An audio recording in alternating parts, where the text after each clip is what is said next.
Hello friends, myself Dr. R. Sharma, PhD in Yoga Science। आज मैं mother India, democracy, humanity के 5th part पर बोलूँगा और मेरे आज 3 पॉइंट्स होंगे। पहला पॉइंट है मेरे देश भारत की जनता को फंसाने की साजिश का फैलाया हुआ जाल। देखो, अगर हम सारे हिंदुस्तान को आबादी और वोटों के हिसाब से बांटें तो 2 ग्रुप होंगे इनके, ए ग्रुप, बी ग्रुप। ए ग्रुप में आएंगे किसान, मजदूर, गरीब, मिडिल टाइप पर्सन्स, एम्प्लॉइज, छोटे मोटे दुकानदार और मिडिल टाइप के व्यापारी भी। ये हैंड टू माउथ जीते हैं, मेहनत करते हैं, खून पसीने की कमाई करते हैं, पर इनको किसी ना किसी चीज के लिए कर्ज लेना पड़ता है। ये भोले भाले हैं पर ये चतुर नहीं है, कनिंग नहीं है। इसलिए इन पॉलिटिकल लीडर्स और कॉर्पोरेट्स जो हैं इनकी डिवाइड एंड रूल की पॉलिसी में फंस जाते हैं और इनकी आबादी 90% है और ये 90% को तोड़ते तोड़ते 2% पर पहुंचा देते हैं। यही इनकी बदकिस्मती का कारण, दुखों का कारण यही है कि एक नहीं है ये। अब होंगे ये एक। दूसरी बी ग्रुप में लोग, इसमें आते हैं कॉर्पोरेट्स और इसमें आते हैं political leaders, religious leaders, criminals. ये 10% है। इनमें 1% कॉर्पोरेट्स हैं। कॉर्पोरेट्स इन सबके जो नीचे 9% है, इन सबके बॉस हैं। इन सभी पार्टियों को ये कॉर्पोरेट्स ही पालते हैं, यही इन्हें चलाते हैं। इनकी पॉलिसी बनती है, चाहे कोई भी गवर्नमेंट हो, इनके हिसाब से इंप्लीमेंट करती है। कोई गवर्नमेंट आ जाए, कोई पार्टी की गवर्नमेंट आ जाए, चाहे इन कॉर्पोरेट्स के घर में पॉलिसी बनती है, इनके दफ्तर में पॉलिसी बनती है। यही पॉलिटिकल लीडर्स आ जाते हैं, यही ब्यूरोक्रेट्स ऊपर के इनके साथ आ जाते हैं और ये बनाते हैं यहाँ पर कि खून चूसने वाली पॉलिसी, लूटने वाली पॉलिसी यही बनती है। इन्होंने लाखों रुपए हर महीने देने वाले बड़े बड़े इंटेलेक्चुअल्स सिर्फ इस काम के लिए रखे हैं कि पॉलिसियां बनाओ, किस तरह हम खून चूसें, किस तरह हम लोगों को लूटें, देश को लूटें। और ये पॉलिटिकल लीडर किसी की भी गवर्नमेंट आए, इनकी पॉलिसी कोई इंप्लीमेंट करती है। अब नीचे जो है वो 9% रह जाते हैं, कॉर्पोरेट्स को निकाल दो और इन 9% के अंदर जो है ये पॉलिटिकल लीडर्स हैं और नकली रिलीजियस लीडर्स, बाबे नकली, और क्रिमिनल्स आदि, इस टाइप के लोग हैं। और इनकी पॉलिसी है जो कॉर्पोरेट से भी यही चलती है। इनकी पॉलिसी है डिवाइड एंड रूल, लोगों को तोड़ते रहो, इकट्ठे मत होने दो। कभी भी इकट्ठे हो गए तो हमें खा जाएंगे, इकट्ठे मत होने दो। डिवाइड एंड रूल सबसे पहले। दूसरा, वोट बैंक बनाए रखो, अपने हाथ में रखो, क्योंकि प्रजातंत्र के नाम पर यहां लूटने के लिए बैठ सकते हैं। वोट बैंक बनाए रखो। और तीसरा, कोई भी पार्टी आए कोई काम नहीं करेगी। कोई पार्टी आए, जो भी गवर्नमेंट है, काम नहीं करेगी और नहीं किया उसके बारे में जब आवाज उठेगी तो ये कहेंगे विपक्ष ने नहीं करने दिया। विपक्ष आएगा गवर्नमेंट में तो भी यही कहेगा विपक्ष ने नहीं करने दिया, क्योंकि इन लुटेरों में से कोई गवर्नमेंट पर बैठेगा, बाकी विपक्ष बनेंगे। हैं सब ये एक ही है। अब ये जो 9% है, इनके 3 कैटेगरीज हैं। एक तो पॉलिटिकल लीडर्स, दूसरे नकली बाबे रिलीजियस लीडर्स, और तीसरे अंडरवर्ल्ड। अंडरवर्ल्ड खोज कर लो, अंडरवर्ल्ड के हेड ये पॉलिटिकल लीडर मिलेंगे। ये पॉलिटिकल लीडर हैं, ये गवर्नमेंट बनाते हैं, इनकी बनेगी, ये गवर्नमेंट बनाते हैं, आप भी खाते हैं, इनको भी खिलाते हैं, बाबियों को भी खिलाते हैं, और जो क्रिमिनल्स हैं अंडरवर्ल्ड उनको भी खिलाते हैं, और वो इंप्लीमेंट सारे चीज वही करेंगे जो कारपोरेट्स कहेंगे। वोट बैंक का ये खास ख्याल रखते हैं, क्योंकि नहीं तो ये जा नहीं सकते वहां, अच्छे आदमी इनके पास है नहीं, तो क्या करेंगे, किसी भी क्रिमिनल को बाबा बना देंगे, रिलीजियस लीडर नकली, और फिर उसको प्रमोट करेंगे, उसको गारंटी दिलाएंगे, बार बार मिनिस्टर वहां चक्कर लगाएंगे उनके पास, और लोग ऐसा देखकर इकट्ठे हो जाएंगे, और जब वोट डलवाने हुए उस वक्त वो आके बाबा को नमस्कार करेगा, बाबा आशीर्वाद देगा, सारे वोट उसको डल जाएंगे। जाल फैलाए हुए हैं ये। अरे चलो बाबा का तो ये हो गया, अंडरवर्ल्ड को क्यों रखा हुआ है साथ? इन्होंने पॉलिटिशियंस ने अंडरवर्ल्ड को क्यों साथ रखा हुआ है? अंडरवर्ल्ड को इसलिए रखा है कि जब कैंडिडेट उठाए सामने खड़ा करेंगे ना, तो दूसरे कैंडिडेट को ये मरवाएंगे कि वो या तो डर के बैठ जाए, नहीं तो मार दें उनको, और लोगों को डरा करके वोट डलवाएंगे इनसे ही। तो ये बैलेट पेपर लूटे जाते हैं ना, वो इनकी तो हेल्प लेते हैं, इनको ही तो ठेके देते हैं। और सबसे बड़ी बात, कोई आदमी जब पब्लिक को ऊपर उभारेगा, उनकी आंखें खोलेगा, और इनके कंट्रोल से बाहर है, पॉलिटिकल लीडरों के कंट्रोल से भी बाहर है, गवर्नमेंट के कंट्रोल से भी बाहर है, बाबियों के कंट्रोल से बाहर है, तो फिर इनको इशारा करते हैं, भाई रास्ते से हटा दो, हटा देते कांटे की तरह। इसलिए इनकी जरूरत, ये बहुत शैतान है पॉलिटिकल लीडर्स, ये बहुत शैतान है। डिवाइड एंड रूल तो हर जगह इनका चलता ही है, जैसे अब भी चल रहा है, किसानों का आंदोलन चल रहा है, अब भी चल रहा है, नकली किसान खड़ी कर दी। ये तो करते ही हैं, जब देखें पब्लिक फिर भी उठ रही है तो लेबल भी लगाएंगे, ये लेबल लगा देते हैं, ये भ्रमित हैं। जो कुर्सी पर बैठा वो समझदार होता है, बाकी ये भ्रमित हैं, जो अपना मांगते हैं, अधिकार मांगते हैं, वो तो भ्रमित हैं। और एक कदम और आगे जाएंगे, विपक्ष वालों ने इन्हें भ्रमित किया है, ताकि विपक्ष को लपेट ले इसमें। विपक्ष वालों ने इनको भ्रमित किया है, और फिर भी ये बढ़ता चला गया आंदोलन। फिर क्या, अरे फिर कोई दोष लगाएंगे, फिर इनके ऊपर कोई दोष लगाएंगे, और वो दोष तो बने बनाए हैं। अगर हिंदू है तो नक्सली हैं, अगर मुसलमान है तो जिहादीन है, और अगर सिख है तो खालिस्तानी है। और इतना ही नहीं, ये कहेंगे कि ये पाकिस्तान इनको फंडिंग कर रहा है, चाइना इनको फंडिंग कर रहा है, अमेरिका इनको फंडिंग कर रहा है, इंग्लैंड इनको फंडिंग कर, ये टालेंगे, बात को फैलाएंगे और उनको बदनाम करेंगे उन्हें। ये बदनाम कर भी रहे हैं। ये ऐसे हैं ढीठ, एक दूसरे को गालियां निकालते हैं। ये पॉलिटिकल लीडर एक दूसरे को गालियां निकालते हैं, वैसे ही मिले हुए हैं। और इन्होंने पॉलिसी बनाई है कि जो गद्दी पर बैठा हो ना, कुर्सी पर, उसको ज्यादा गालियां निकालनी है और उससे सहनी भी करनी है। और विपक्ष जब ज्यादा गालियां निकालेगा तभी तो दोबारा आएगा। आना इन्होंने ही आपस में, अरे ये गालियां निकाले, कुछ भी करे, बेवकूफ बना रहे हैं। ये आपस में रिश्तेदार हैं, अपने बेटे बेटियों का विवाह एक दूसरे के घर में कर रहे हैं। अरे खोज तो कर लो। जिनकी वोट से ये चुन करके आए हैं 90%, ये गरीब, जिनकी वोट से ये कुर्सी पर बैठे हैं, उनके खिलाफ ही ये कानून बनाते हैं, उनके खिलाफ इनसे गद्दार हैं ये, उनके खिलाफ ही कानून बनाते हैं।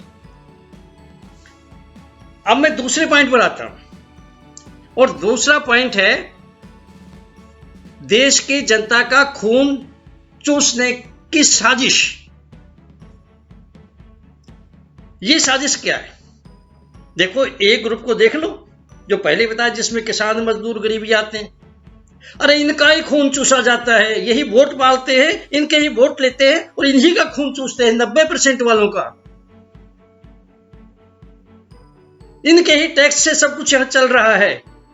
आप ये ना समझो इनकम टैक्स नहीं है इनके, अरे टैक्स तो बाकी 99% तो दूसरे हैं। ये नमक भी खरीद के लाते हैं तो टैक्स दे के आते हैं, पेट्रोल लाते हैं, मिट्टी का तेल लाते हैं तो वहां टैक्स दे के आते हैं, सब्जी लाते हैं, दूध लाते हैं, दाल लाते हैं, कुछ भी लाते हैं टैक्स तो दे के आते हैं ना। ये 90% के टैक्स से ये सारा कुछ हो रहा है। इनके टैक्स खाते हैं और इनके खिलाफ चलते हैं। और सबसे बड़ा जो है ना खून चूसने का कारण वो ये है कि जिस वक्त फसल मार्केट में आती है, ये कारपोरेट्स वाले, ये गवर्नमेंट सारे मिले हुए हैं, ये उस वक्त अपने गोदामों को खाली करके मार्केट में लाएंगे। मार्केट में ये सब जगह यही नजर आएगी तो सस्ती हो जाएगी। तो जिसको 200 रुपए में बेचते हैं ना, 200 रुपए किलो, वो 20 रुपए में खरीदते हैं। ये ऐसे क्रिएट करके सस्ता बना देते हैं और जब आ जाती है तब सारा समेट लेते हैं गोदामों में। महंगाई बढ़ती है, लोग कहते हैं चाहे 200 रुपए में दो तो सही, फिर ये निकाल देते हैं। इनकी चीज इनको देते ही नहीं। अगर इनको 200 के हिसाब से दे देता जो बेच रहे हैं उतना इनको दे देते तो मोदी चाहे रोज 500 रुपए इनसे लेता रहे। इनको देने की क्या जरूरत है? 200 रुपए, 16 रुपए रोज के क्या देने की जरूरत है? कभी कभी 4 महीने में, वो भी क्या जरूरत है? इनसे लेता रहे, रोज लेता रहे, पर इनकी चीज नहीं मिलती ना इनको। ये खून चूसने का सबसे बड़ा कारण है। अब दूसरा मैं कारण बताता हूं। अब बी साइड में आ जाओ जहां कारपोरेट्स हैं। ये हैं कीड़े पैसों के। पैसों के बगैर ये जिंदा नहीं रह सकते। इन्होंने तो पैसा ही खाना है, पैसा ही पीना, पैसा इनकी जिंदगी है। ये पैसा ही मरने के बाद साथ लेके जाएंगे। इन 3 चीजें यहां चलती हैं। कारपोरेट्स जो हैं उनके साथ ही ये लीडर्स मिल जाते हैं इनके घर दफ्तर में बैठकर, और ये फैसला बनाते हैं माई बाप, कारपोरेट्स, अंबानी, अडानी, आप बनाओ स्कीम, कैसे चूसोगे खून, आप बनाओ कैसे बेवकूफ बनाओगे, कैसे लूटोगे, कैसे जनता को, देश को, हम इंप्लीमेंट करेंगे। ये इंप्लीमेंट करते हैं ब्यूरोक्रेट की सहायता से। ये तो अनपढ़ हैं, वो ब्यूरोक्रेट से इनके साथ मिले हुए हैं, उनको भी तो खिला देते हैं, वो मिले हुए हैं। तो इस तरह ये एक जाल फैलाया हुआ है, एक लूटने का जाल फैलाया हुआ है। दूसरा, इन्होंने ये फैसला किया, ये तो पहला फैसला है, तुम यहां साजिश करोगे, हम इंप्लीमेंट करेंगे। दूसरा है, ये कहते हैं लीडर्स, पॉलिटिकल लीडर्स, माई बाप को, कॉर्पोरेट्स को, माई बाप, ना तो आपने अपनी जेब से कोई पैसा खर्चना है, ना हमने खर्चना है, पर हमने तो जो ये पब्लिक है ना, 90% इनके जो टैक्स है, हमने तो उससे अपनी जेब भरनी है, उससे लुटाना है। ये दूसरा है इनका, ये दूसरा फैसला है इनका। और तीसरा फैसला है, ये जो लीडर्स हैं, ये चमचे इनके कॉर्पोरेट से कहते हैं सर आपके लिए रास्ता हम बनाएंगे, कैसे लूटना है लोगों को, इसकी चिंता, इंप्लीमेंट तो करेंगे, रास्ता भी हम बनाएंगे। कैसे बनाते हैं भाई रास्ता? ये लूटने का रास्ता कैसे बनाते हैं? ये जाके कहते हैं सर आपको पैसे चाहिए, आप ऐसा करो, छोटे छोटे टुकड़े जो है ना कागज के, वो फेंको और पैसे समेटो। क्या मतलब? क्या मतलब? अरे मतलब ये है कि तुम शेयर बेचो, तुम शेयर बेचो, लोग पैसे देंगे, वो ले लो और छोटे से टुकड़े पर लिख दो पैसे आ गए।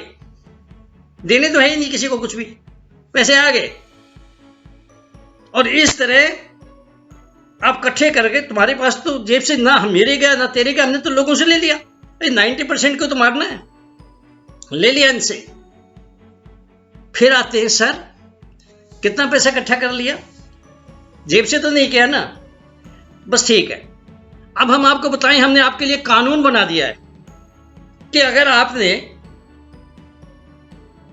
5 लाख इकट्ठे कर लिए शेयर दे देकर, तो 25 लाख आपको मुफ्त में मिल जाएंगे बैंक के। ये बैंक लूटने के लिए हैं, और इनका ही पैसा है, ना तेरा ना मेरा, यही लूटने के लिए है।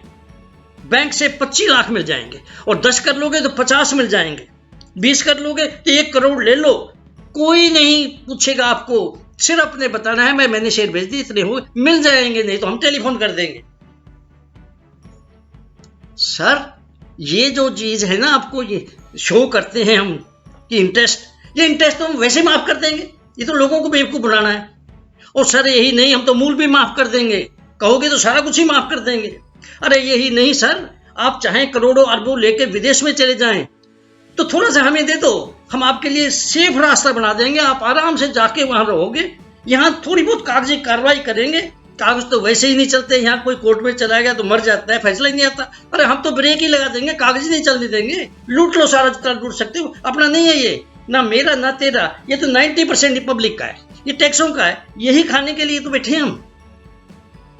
यही नहीं, फिर आते हैं इनके पास और फिर इनको तरीका बताते हैं। सर महंगाई बढ़ा करके ना आपने 2 रुपए का खरीदा ना, जो आलू खरीदो 2 रुपए का, इसको स्टफ बना दो, मतलब इससे चिप्स बना दो, 2 रुपए का 21 रुपए में बिकेंगे, चिप्स 21 रुपए में बिकेगी, 1 रुपए का खर्चा है, वो खर्चा मशीनों का है ना, वो भी तो आपने लोन में लिए, तो आपको 20 रुपए मिल जाएंगे, 10 गुना ज्यादा फायदा, 10 गुना ज्यादा फायदा। आप 5 रुपए के सरसों लेंगे ना, तेल को 50 में बेचो, आप कपास लोगे ना 10 रुपए की, 100 रुपए का कपड़ा बेचो। सर इनको यही लूटने का तरीका है, लूटो। और फिर इतना ही नहीं, ये फिर पहुंच जाते हैं सर, बहुत बड़ा जो है ना वो ठेके देने हैं। सर हम आपके नौकर हैं, हम आपके नौकर हैं सर, हजारों लाखों में तो हम उठा लेंगे ठेकों को और करोड़ों अरबों के आपको देंगे।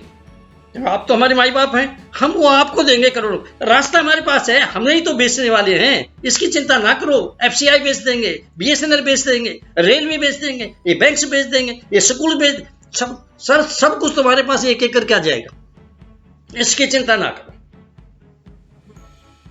अरे भाई ये तो रास्ता बहुत बहुत बड़ी लिस्ट है। अब ये खिलाते हैं, ये कहां से खाते हैं उनकी सुन लो, वो कहां से खाते हैं ये लीडर्स। देखिए ये खाते हैं कारपोरेट से, पहले एक तो कारपोरेट से, पॉलिटिकल लीडर्स हैं ये कारपोरेट से खाते हैं, ये लीडर्स बाबे अंडरवर्ल्ड कारपोरेट से खाते हैं। और दूसरी इनको ग्रांटें आती हैं एरिया वाइज, एरिया ये खाते हैं उन ग्रांटों से, और ये काम कराते हैं ना ऑफिस में तो रिश्वतें लेते हैं, रिश्वतों से खिलाते हैं, रिश्वतों से ये रिश्वत खाते हैं। ब्यूरोक्रेट्स को भी खिलानी सिखा दी, ऊपर से लेकर चपड़ासी तक, प्राइम मिनिस्टर से चपड़ासी तक सबको खाना सिखा दिया, हर चौकीदार को चोरी करना सिखा दिया। तो सर ये इतना ही नहीं, इसके बाद देखो दूसरा रास्ता है, म्यूनिसिपल कमेटी में चले जाओ, साफ कर दोगे उसे, चले जाओ चेयरमैन बन जाओ कॉरपोरेशन के, साफ कर लो उसे। सब कमेटी हैं, बोर्ड्स हैं, परिषदें हैं, ये इनके चेयरमैन बन जाओ, नहीं तो वैसे ही चले जाओ, साफ तो कर लोगे। तो ये करते हैं, इसमें चले जाते हैं, इसमें साफ करते हैं, ये सारे पॉलिटिकल लीडर इसमें साफ करते हैं। और सबसे ज्यादा साफ करना है और सबसे कमीनी, सबसे गंदी बिजनेस करनी है तो उसका इनके पास ही रास्ता है, पॉलिटिकल पार्टी बना लो। पॉलिटिकल पार्टी से ज्यादा कोई लूटमार नहीं कर सकता, टिकटें तो बेचनी ही है, करना ही कुछ नहीं। पता है क्या भाव चल रहा है, ये कहते हैं भाई टिकट किसने लेनी है ना, 3 करोड़ जिसके पास है उसे लाना, 1 करोड़ तो पार्टी को देंगे और 2 करोड़ जो है वो पब्लिक के वोटों को खरीदना है, लोगों को खरीदना है, उस पर खर्च करे। और केजरीवाल तो इससे भी बड़ा बन गया, अरे पार्टी इसलिए बनाई थी, वहां तो तुम चाहे आईएएस ऑफिसर बन जाओ, इतना थोड़ी लूट सकते हो। अरे उसने तो 3-3 करोड़ में बेची है एमपी की सीट दिल्ली के अंदर, केजरीवाल जिसकी नजर पंजाब पर है, अब यूपी में भी है। कहता है कुछ भी ना जीते हैं, जो बेचेंगे वो तो आ जाएगा ना, हमारे पास 1-1 करोड़ तो आ जाएगा कैंडिडेट का। ये सबसे बड़ी गंदी बिजनेस बन गई है, ये पॉलिटिक्स सबसे बड़ी गंदी बिजनेस बन गई है। यही नहीं, ये जो हैं फिर एमएलए हो जाते हैं, एमपीज हो जाते हैं, बस फिर तो पोबारा हो गए। अरे प्रमोशन हो गई, वहां जब टिकट लेने आते हैं तो ये कहते हैं हम जनसेवक हैं, लेकिन वहां पर कहते हैं नहीं हम काम करते हैं, हमें नौकरी दो, हमें तनख्वाह दो, और वो तनख्वाह जो इनकी होती है ना, MP MLA MP की, ये IAS ऑफिसर्स भी ज्यादा होती है। और ये अनपढ़ है, ये अनपढ़ है, वो तो इंटेलेक्चुअल्स हैं, काम तो उनसे ही लेंगे ये। तो ये जो है, फिर इनकम टैक्स तो लगता है ना भाई, हमारे भी लगता है, सबके लगता है। एक लिमिट होती है, उससे ज्यादा हो गया तो इनकम टैक्स तो लगेगा। पेंशन पर भी लगता है इनकम टैक्स। अरे हमारे से कितनी ज्यादा है, हम इनकम टैक्स देते, हमारे से कितनी ही ज्यादा है इनकी, लाखों में, ये इनकम टैक्स नहीं देते। अरे कानून सबके लिए क्यों नहीं बनाया? हम तो इनकम टैक्स देते हैं, तुम क्यों नहीं देते? अब मैं तुम्हें बताता हूं, ये कहते हैं हम कानून बनाने वाले हैं, हमें पता है हमारा क्या कहां फायदा है, हमें पता है तुम्हें कैसे लूटना है। इन्होंने क्या किया, जब वोट जाने लेने को लिए गए तब अपने आप को सेवक कह रहे थे, और जब वहां तनख्वाह की बारी आई तो कहने लगा सेवक को तो मिलता नहीं, हम सेवक नहीं हैं, हम तो नौकर हैं। तनख्वाह मिलने लग गई। अब इनकम टैक्स की बारी आई, कानून बनाया तो कहा कि हम ये तो लगेगा, कि नहीं हम सेवक हैं, सेवक लिखवा दिया ताकि टैक्स ना लगे। ठीक, ये कोई आदमी है? इनको चुन के क्यों भेज दिया? इन लुटेरों को चुन करके क्यों भेज दिया? अरे यही नहीं, इनको पेंशन भी मिलती है, इनको पेंशन भी मिलती है। अरे हमने 35 साल तक सर्विस की, हमें पेंशन नहीं मिली, और बहुत थोड़ी मिली, क्योंकि जहां हम करते थे 5-7 साल के बाद वो कहते थे गलत काम करो, हम रिजाइन कर देते थे। हम डायरेक्टर थे तब भी रिजाइन कर दिया 2 बार। लेकिन लास्ट में हमने सोचा रोटी खाएंगे, इतनी पेंशन ले लो, यहां बैठे रहो थोड़ी देर। इनको तो पेंशन मिलती है बहुत ज्यादा, और पुराने हिसाब से 2004 के बाद हिंदुस्तान में नहीं, सारे हिंदुस्तान में पेंशन बंद है। सिर्फ जो पैसे कटाता है उसे उसका हिस्सा मिलता है। लेकिन ये तो पुराने हिसाब से ले रहे हैं। 2 लाख अगर हर महीने मिलता है तो 1 लाख घर में बैठे मिल जाएगा, मरने तक मिलेगा, मरने तक मिलेगा, मरने के बाद उसकी मिसेज को भी मिलेगा। ऐसे आदमी है जो 5-5 पेंशन ले रहे हैं। अरे एक पेंशन तो मुश्किल है, 5-5 पेंशन ले रहे हैं। ऐसे ऐसे आदमी है ये बादल और ये सारे जो पुराने हैं सारे। अब एक बात सोचो, ना तो इनकी कोई क्वालिफिकेशन, एक चपरासी की भी 10 क्लास है, 10 जमात पास हो तो लगेगा, नहीं तो अप्लाई ना करे। एक चपरासी की तो इन्होंने रख दी, अपने लिए नहीं बनाई। सारे अनपढ़ हैं, पर सबके पास नकली सर्टिफिकेट है, MA के PhD। अनपढ़ है वैसे, कि स्कूल में नहीं पढ़ के पास हुए ये। इनकी तो क्या पूछते हो, इनकी तो उम्र का भी कोई हिसाब नहीं। बाकियों की 60 साल के बाद तो कहीं दुनिया में ही नहीं रखा जाता, उसको रिटायर कर दिया जाता है। ये 80 साल के बैठे हैं, ये 85 साल के बैठे हैं, ये 90 साल के बैठे हैं। अरे ये तो सोचते हैं हम तो मरे ना तो हम कुर्सी पर ही मरे, और जब मर जाए ना तो कुर्सी से शमशान घाट में ले जाना, ताकि हम कुर्सी में ही से ही ऊपर जाएं। इनको एक साल में जो MPs हैं सबको ही मिलते हैं। MPs को 3 करोड़ रुपए मिलते हैं अपने इलाके में खर्च करने के लिए, 3 करोड़। तो 5 साल में 15 करोड़ हो गए। जो 5-5 बने हैं वो 75 करोड़ हो गए। अरे ये तो सिर्फ वो थी जो खर्चने के लिए ग्रांट मिली थी। इनकी तनख्वाहें, इनकी सारी चीज, ये लुटेरे क्यों बैठाए हुए हैं? इनके लिए ही लिखा है, जमी बेच देंगे, आसमां बेच देंगे, मुर्दों के ये नेता कफन बेच देंगे। कलम के सिपाही अगर सो गए, और सो गए हैं सारे चैनल्स, कलम के सिपाही अगर सो गए तो वतन के ये नेता वतन बेच देंगे। अरे जिनके वोटों से तुम यहां कुर्सियों पर बैठे वादे करके आए, उन्हें खुशहाल करोगे, उन्हीं का खून चूस रहे हो। कानून ऐसे बना रहे हो, उन्हीं का खून चूस रहे हो तुम। अब मैं आपको तीसरे पॉइंट पर आता हूं कि किसानों और सरकार में तकरार क्या है। वो तकरार क्या है, क्यों है वो?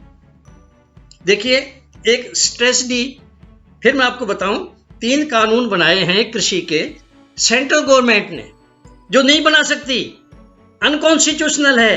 कॉन्स्टिट्यूशन में लिखा है एग्रीकल्चर के नहीं बना सकती, स्टेट बना सकती है, पर इन्होंने बना दिए छुप करके। 3 कानून में पहला क्या कहता है कि जो कारपोरेट्स है ना, इनका अधिकार होगा अंबानी रडानी का फसल के ऊपर। देखिए जाइए, फसल के ऊपर होगा, और जो क्या पैदा करना है, किस किस्म के बीज होंगे, ये सब कारपोरेट ही डिसाइड करेंगे, अंबानी अडानी तुमने। तो वो तो भाई कनक की जगह रुई रुई कपास उगवाएंगे, वो ज्यादा पैसा बचता है, तो लोग तो मर जाएंगे जो कनक नहीं हुई। वो तो अपने हिसाब से, बिजनेस के हिसाब से सोचेंगे। तो एक तो ये, दूसरा ये है कि कुछ भी खर्च आए फसल के अंदर, किसी चीज की जरूरत हो, बीज की होगी, पानी की होगी, इलेक्ट्रिसिटी की होगी, खाद की होगी, दवाइयों की होगी, जिस चीज की भी जरूरत होगी, ट्रैक्टर की होगी, उनके पुर्जों की होगी, पेट्रोल की हो, जिस चीज की भी होगी, ये उनसे ही खरीदोगे जो माई बाप है, जिसने कब्जा करना है ना, जो खरीद लिया ऊपर फसलें, अभी तो कब्जा करना, अभी तो फसलें हैं, वो ही उन्हीं से लोगे, ताकि वहां भी तुम्हें लूट सके, बाजार से किसी और से ना लेना। और तीसरा कहता है कि भाई ये जरूरी चीजें हैं ना, इन जरूरी चीजों पर पहले रोक थी कि इनको स्टोर नहीं कर सकते, नहीं तो बाजार में नहीं गए तो महंगाई बढ़ेगी, लोग तो भूखे मरेंगे फिर। ये था लेकिन क्या इन्होंने कहा, नहीं तुम मर्जी इतना स्टोर कर लो और महंगाई मर्जी इतनी बढ़ाओ और मर्जी इतना लूटो, बस वो लूट में से हमें देते रहो। ये 3 कानून है। अब थोड़ी सी स्ट्रेटजी समझ लो, फिर पूरी तरह समझ लग जाएगी। ये किसान है और ये कॉर्पोरेट है। किसान फसल उगाता है, मार्केट में ले जाके उसे बेचता है। ये कॉर्पोरेट है, ये सस्ती खरीदते हैं और उसके बाद 2 रुपए का आलू लिया, चिप्स बनाए, 21 रुपए के बेचे। उसको स्टफ कहते हैं। जब कोई चीज पहली फसल से बनती है स्टफ, तो स्टफ से ये 10 गुना ज्यादा कमा लिए, 20 गुना ज्यादा कमाएंगे। और यहां जरूरी था कि लोगों को रोटी मिले, इसलिए था कि ज्यादा स्टोर नहीं कर सकते कोई भी। लेकिन इन्होंने ये तोड़ दिया, कहा नहीं, कारपोरेट मर्जी स्टोर करे चाहे लोग भूखे मरे। दूसरी चीज ये है कि एग्रीकल्चर में आता है, ये क्रॉप्स जो है किसानों की, एग्रीकल्चर मिनिस्ट्री में आती है, ये कॉमर्स मिनिस्ट्री में आती है। किसानों की जो है वो स्टेट गवर्नमेंट बना सकती है। कॉन्स्टिट्यूशन में लिखा है स्टेट गवर्नमेंट की सूची में है, ये सिर्फ स्टेट गवर्नमेंट ही किसानों के लिए कानून बना सकती है। ये जो है, इसको कानून को अपने हाथ में ले लिया, हम बनाएंगे, और ये सारे लूटने वाले हैं। अब आप एक चीज सोचो, पहली बात तो ये अनकॉन्स्टिट्यूशनल है, जो बनाया ये बना नहीं सकती सेंट्रल गवर्नमेंट, बना दिया जबरदस्ती बगैर पूछे। दूसरा है, पहले लिमिटेड स्टोर कर सकते थे किसान या कोई भी, अब अनलिमिटेड कर दिया कि पूरी तरह लूटो ना जितना लूट सकते हो। तीसरे, एक साजिश के तौर पर यह किया गया है, किसी भी किसान से नहीं पूछा गया, किसी किसान जत्थेबंदी से नहीं पूछा गया। अरे अपने आदमी इकट्ठे करके कह दो, इनसे पूछ लिया, वो तो तुम्हारे आदमी किसान है ही नहीं, किसी से नहीं पूछा गया। और फिर एकदम ऐसे टाइम में लाके पास कराया, कोरोना का नाम लिया, थोड़े से आदमी बुलाए, अपने ज्यादा बुला लिए, आवाज से पास करा दिया, वहां डिबेट भी नहीं होने दी। वो कहते रहे डिबेट करो, वोट पर डलवाओ, नहीं, कुछ नहीं सुना, बना दिया। अरे भाई, ये अब जब देखा कि लोग उठ रहे हैं, भाई हम तो मर जाएंगे, भूखे मर जाएंगे, हमारी तो जमीन ही चली जाएंगी। जब ये आई, जब आगे आदमी आने लगे, प्रोटेस्ट करने लगे, तो कहते हैं तुम ऐसे करो, हटाते चलो सब चीजें हटाते रहो, कानून को रहने दो। पता है, ये तो भेड़िए वाली चाल है, भेड़िए वाली। हम पढ़ा करते थे कि एक भेड़िया था, एक भेड़ का बच्चा था, एक दरिया बह रहा था, पानी दाईं तरफ जो भेड़िया था उससे आ रहा था भेड़ के बच्चे की ओर, दोनों पी रहे थे। भेड़िया कहता है भेड़ के बच्चे को, अरे तू पानी गंदा कर रहा है, मैं राजा हूं, तू गंदा करा, मैं ये पीऊंगा।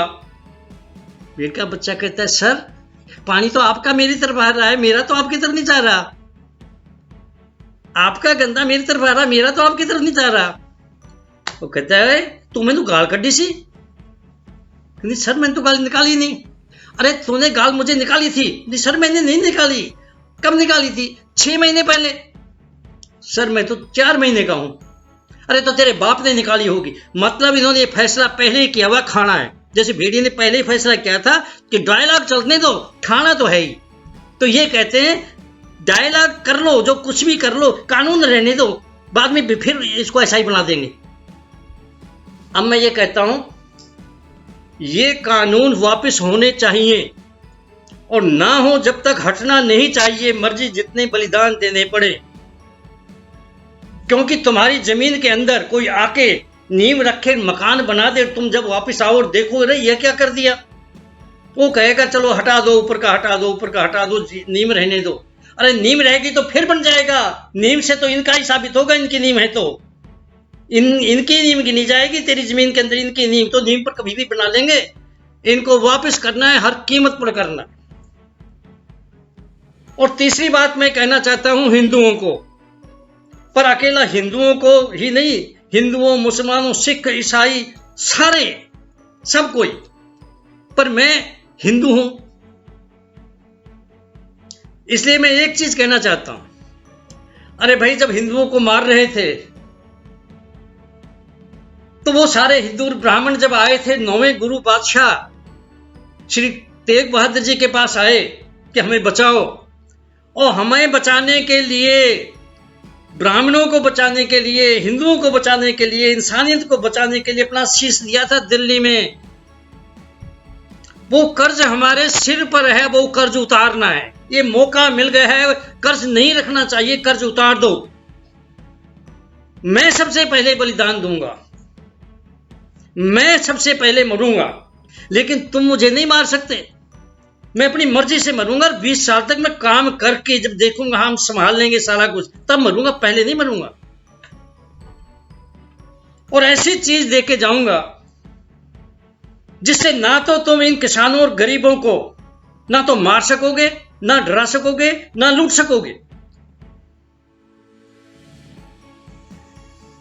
देखिए, अब मैं चौथे पॉइंट पर आ जाता हूं, और चौथा पॉइंट जो है ना, वो है आ गया है एक प्लेटफॉर्म हिंदुस्तान की सारी जनता का, हिंदुस्तान की सारी जनता का आ गया है, हिंदुस्तान की सारी जनता का एक प्लेटफॉर्म। ये जो आंदोलन का प्लेटफॉर्म है, जो जन आंदोलन बना हुआ है, जो 1947 से पहले जो आंदोलन था, जैसे कांग्रेस का आंदोलन था, उससे भी जो बड़ा है, वो हिंसक था। ये हिंसक भी नहीं है, ये हिंसक भी नहीं है, वो आ गया है। ये लाया नहीं गया, लाया जाता तो 40 साल पहले भी आ सकता था, 50 साल पहले भी आ सकता था। ये आया है, ये लाया नहीं गया। आता तो तब ना जब एजुकेशन को ठीक कर, तो जगाते लोगों को, एजुकेशन को ठीक करते तभी तो जागते, तभी तो आता। वो तो किया ही नहीं, वो तो अब भी बंद है रास्ता। फिर दूसरा आंदोलन का था, तो आंदोलन भी जगाता है, लेकिन केजरीवाल जैसे बीच में आके इसे कत्ल कर जाते हैं, धोखा दे जाते हैं और कुर्सी पर जाके बैठ जाते हैं आंदोलन का कत्ल करके। हम जब अब फील्ड में जाते थे, कहते थे कि लोगों को जगाना है, आंदोलन चलाता है, हमारा साथ दो, तो पता है वो क्या कहते थे? डॉक्टर साहब, यहां पर कोई आंदोलन नहीं चलेगा, कोई ना कोई केजरीवाल आ जाएगा। ये उनके शब्द, विश्वास ही हट गया था आंदोलन से। अरे ये जो आंदोलन आ गया है ना किसानों का, ये तो तुम्हारी किस्मत बढ़िया है, हिंदुस्तानियों की किस्मत बढ़िया है, हिंदुस्तान की किस्मत बढ़िया है, तुम लोगों की किस्मत बढ़िया है जो ये आ गया है। ये अब सबका आंदोलन बन गया है। ये किसानों का ही नहीं, इस मजदूरों का भी है, गरीबों का भी है, ये मिडिल क्लास का भी है। इसमें तो सब आ गए हैं, इसमें हिंदू, मुस्लिम, सिख, ईसाई, ये सबका एक प्लेटफॉर्म है ये, और अपने आप आया है। देखो, प्लेटफॉर्म, दो चीजें देखी जाती हैं आंदोलन में। एक तो आंदोलन का बेसिक काज क्या है? बेसिक काज तो अपनी होंद को बचाना है। किसानों की होंद हमारी होंद है, होंद ही खत्म हो जाएगी सबकी। इससे बढ़िया कौन सा होगा काज बेसिक? और बेसिक तो अच्छा दिखाने के लिए कोई रख लेगा, ज्यादा जरूरी है उसके पीछे चलाने वाले कौन है। चलाने वाले कोई केजरीवाल नहीं है, चलाने वाले कुर्बानी देने वाले हैं। ये कुर्बानी देने वाले हैं, बंद बंद कटा लेंगे, तत्ती तबीबी में बैठ जाए, तब तपती तवी पर ये बैठ जाएंगे, उबाले जाएंगे, उबल सकते हैं खोलते हुए पानी में, ये बंद बंद कटा सकते हैं, चरखड़ी पे के अंदर से गुजर सकते हैं, आरे चीरे जा सकते हैं। ये कुर्बानी देने वाले हैं, ये धोखा नहीं दे सकते, ये कुर्बानी दे सकते हैं। इनके पीछे आ जाओ, किस्मत बढ़िया है तुम्हारी, आंदोलन भी आ गया, एक प्लेटफॉर्म भी आ गया और अच्छे आदमी इनके पीछे आ जाओ और इस आंदोलन को एक प्लेटफॉर्म रहने दो, सारी पार्टियां खत्म हो जाएंगी। ये सब लुटेरों की एक आंदोलन, एक पार्टी इसको बना लो, एक प्लेटफॉर्म बना लो, एक प्लेटफॉर्म।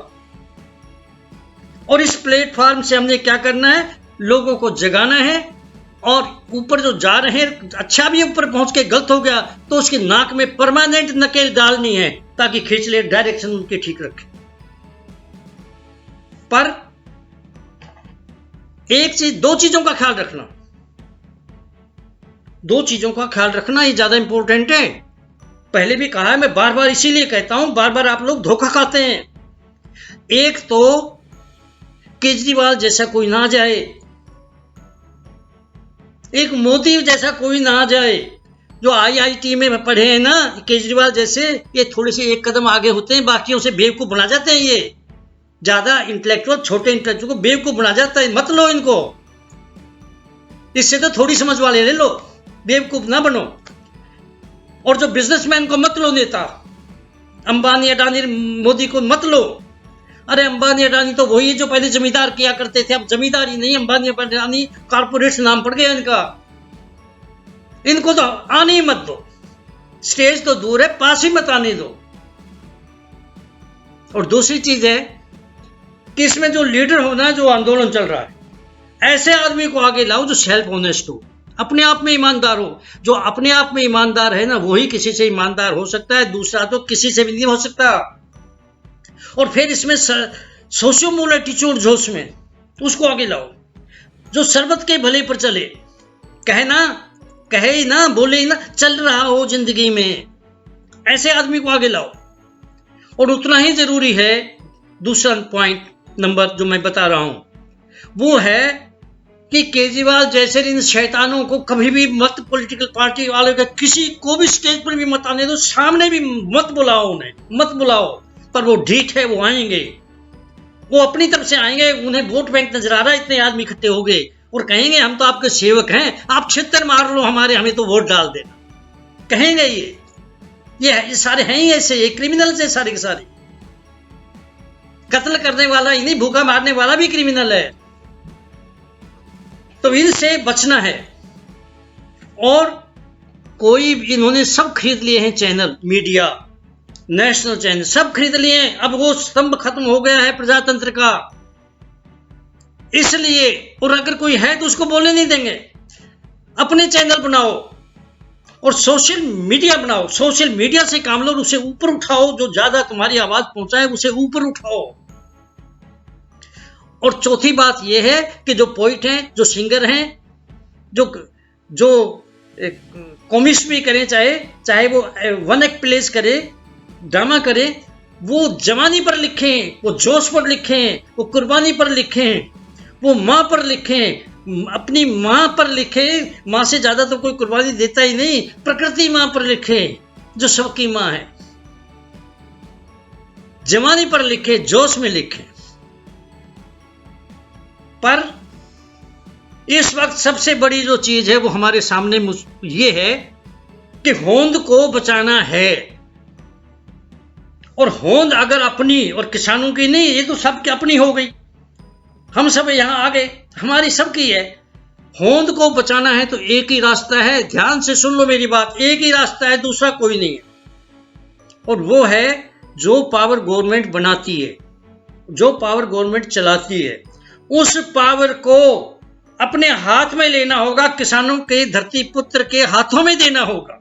जो कुर्बानी दे रहे इनके हाथों में देना होगा। अब वो पावर कौन सी है जो कंट्रोल करती है, जो वो पावर कौन सी है जो गवर्नमेंट बनाती है, कंट्रोल, वो कौन सी है? वो है वोट। और वो आपके पास ज्यादा है, 90% आपके है, साथ में आपके हाथ में है। बदकिस्मती है, एक नहीं थे, अब एक बन गए हो। इसको संभाल के रखो, एक प्लेटफॉर्म बन गया है, वोट तुम्हारे हाथ में है। और तुम बार बार हमें कहते थे, हम पूछते थे, हम कहते थे आप लोगों को, अरे आंखें खोलकर बात डालना, गलत आदमी को मत डाल देना। और आपका पता है क्या जवाब हुआ करता था? सर सारे चोर हैं, किसको डालें, सारे चोर हैं। अरे बिल्कुल ठीक कहा था तुमने, चोर थे सारे, लेकिन चोरों को सबको हटाना है ना, तो इस प्लेटफॉर्म के ऊपर धरती का बेटा जो खड़ा हो ना उम्मीदवार के तौर पर, कैंडिडेट के, उसको वोट डाल दो, सारी पार्टी खत्म हो जाएंगी। अनकॉन्स्टिट्यूशनल है ये पार्टी सिस्टम, ये रास्ता है। पर इसके लिए एक काम करना पड़ेगा, ये हाथ में कोई नहीं आ जाएगा अपने आप चीज। इसके लिए ये जो प्लेटफॉर्म है इसको एक बनाए रखना होगा, दो नहीं तोड़ेंगे वो डिवाइडर, एक ही बनाए रखना होगा और इसे परमानेंट करना होगा, चलाए रखना होगा।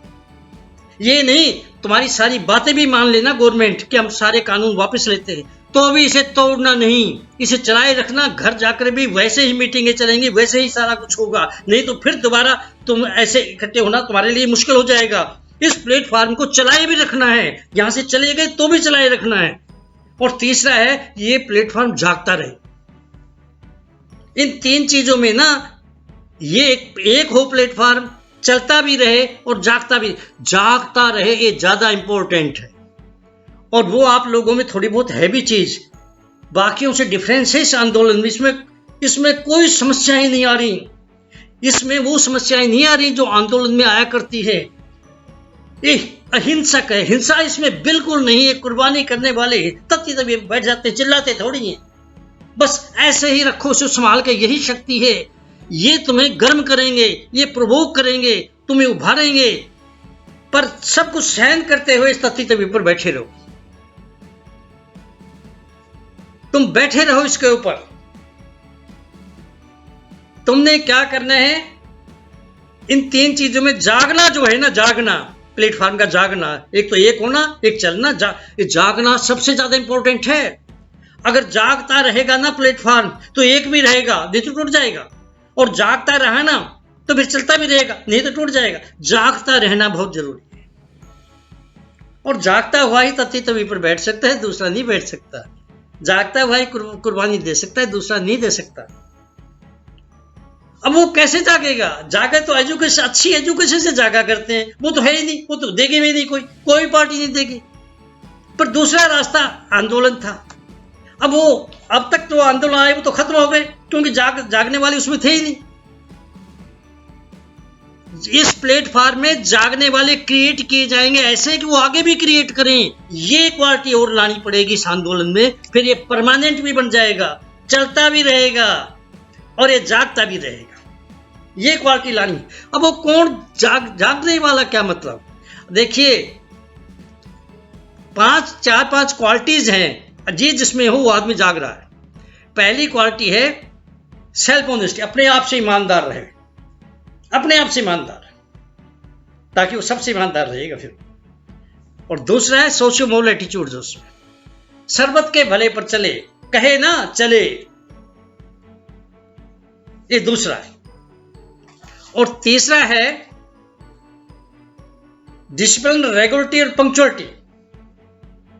इस पर वो चल रहा हो, डे टू डे लाइफ में चल रहा हो, क्योंकि प्रकृति का यही नियम है, विकास तभी होगा, अच्छे काम तभी होंगे। और चौथा है वो ईमानदार है तो शरीफ हो, वो अवेकंड जागते हुआ हो, पर वो स्ट्रांग हो। कमजोर हुआ तो कुछ नहीं ले सकेगा, सब छीन लेंगे उनसे। तुमने कमजोर किया हुआ है और तुम्हारा ही खून चूस रहे हैं। स्ट्रांग हो वो, स्ट्रांग।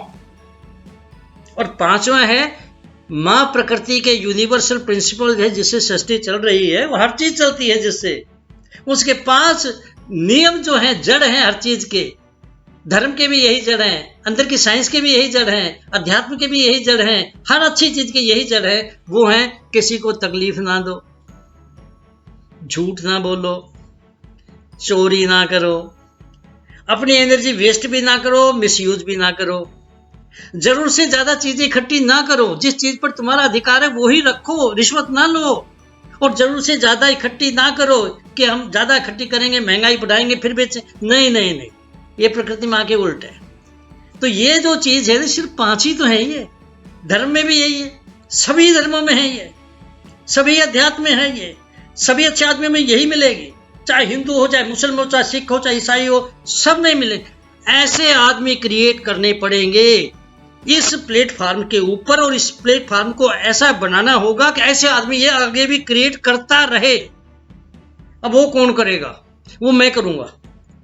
ये काम मैं कर सकता हूं, मैं जानता हूं कैसे लोहे को चुंबक बनाया जाता है, और मैंने रिजल्ट भी दिए हैं, और करूंगा ये, और करूंगा, करके ही मरूंगा। इससे पहले नहीं। मैंने 100 साल तक जीना, मैं 20 साल और जीऊंगा। जब तक ये खत्म नहीं हो जाता काम, नहीं जाऊंगा, चाहे 100 साल भी पूरी हो जाए, नहीं जाऊंगा। ये मेरी ड्यूटी है, मैंने करनी है अपनी ड्यूटी। देखो, तुम्हें ऐसी चीज दे के जाऊंगा, ना तो तुम्हें कोई मार सकेगा, ना डरा सकेगा, ना लूट सकेगा। पर इस काम के लिए, इस प्लेटफॉर्म के ऊपर काम करते हुए मुझे गांव गांव में जाना होगा।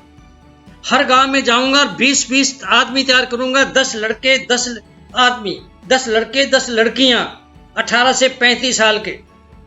छोटी से छोटी ट्रेनिंग 15 दिन की है, मैं वो दूंगा। रिजल्ट आ जाएगा, रिजल्ट तुम देखना, मैं तैयार कर दूंगा। और हर गांव में 20 करने, हर कस्बे में 40 करने, हर शहर में 100 करने। गांव को गांव से मिलाऊंगा, गांव को ब्लॉक से मिलाऊंगा, ब्लॉक से ब्लॉक्स को मिलाऊंगा, ब्लॉक्स को तहसीलों से मिलाऊंगा, तहसील को तहसील से मिलाऊंगा, तहसील को जिलों से मिलाऊंगा, जिले को स्टेट से मिलाऊंगा। पहले पंजाब स्टेट में काम करूंगा, फिर दूसरी स्टेट में करूंगा। मैं कोई बंधा हुआ थोड़ी हूं, ये तो सारे हिंदुस्तान को करना है ऐसा। पर इसके लिए 3 चीजों की जरूरत है भाई, 3 चीजों की जरूरत है, ये काम हो जाएगा।